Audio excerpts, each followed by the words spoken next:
Sen kim bo'lganliging va qanday fikr qilganliging sababli hozirgi turmushingda ba'zi narsalarga erisholmay qolgan. Demakchi o'g'lim, sen davomlashtirish uchun cho'qim bir sabab tepishing kerak. Sababini tepib chiqolgan chig'ingdila, ondan vujudingda arzu-armonlaringni amalga oshira olgudek kuch-qudratning borligini tanib yetsan. Har bir inson o'z turmushidan qiyinchiliklarni yengishiga turtki bo'la oladigan ma'lum narsalarni topa oladi. Faqat u bilan mahkam bog'lisizlar. Qiyinchiliklarni yengin.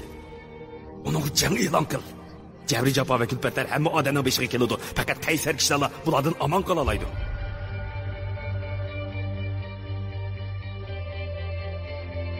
Qo'lqonni ding tutib angla. Sen hozir turmushingda to'salg'ular bilan tirikishyapsan. Amaliyot bo'lsa ular seni turmushning yana bir yuqori pallasiga kelib chiqmoqchi. Sen qiynalyapsan, tirikishyapsan, boshqalar oldida o'z turmushingdan og'rinyapsan. Lekin seni tavlab, turmushingni texim yuksaklikka ko'taradigan narsalarning dal mushu o'ng'ishsizlik va kulfatlar ekanligini tushunalidingmi yo'q? Navad sen qolsiz odam bo'lay desang, cho'qim qo'rqinch va mag'lubiyatlarga ko'nishing kerak. Ularni do'st tutishing kerak. Chunki dal shular turmush istirilkisini olg'i siljitidi.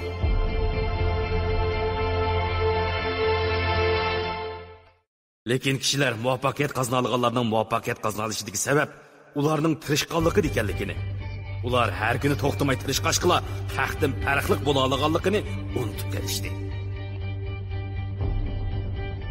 Muvaffaqiyat issiq sovuqni, baldur yoki keyin turg'uningni, arg'on harmag'ingni ko'maydi. Faqat tirishmaganligingni ko'rdi. Boshqalar sen erishmoqchi bo'lganlarga erishish uchun harakat qilayotgan chaqda sen bekor yurding.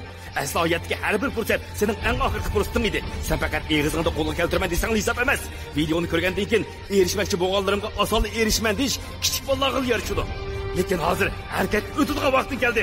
Quyosh ko'tarilganda barliq kitoblaringni va barliq lentalarni olib, butun kuching bilan harakat o'tadigan vaqting bo'ldi.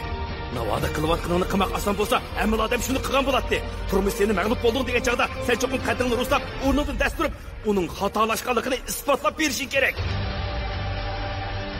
Qor bo'randimi davomlashtiraman. O'ng'ishsizlik uchirgan chegimdimi irodamdan yonbayman. Mayli qandoqli qiyinchilik uchirmay, men yanada qilaman. Men qilaman. Davomlashtiraman.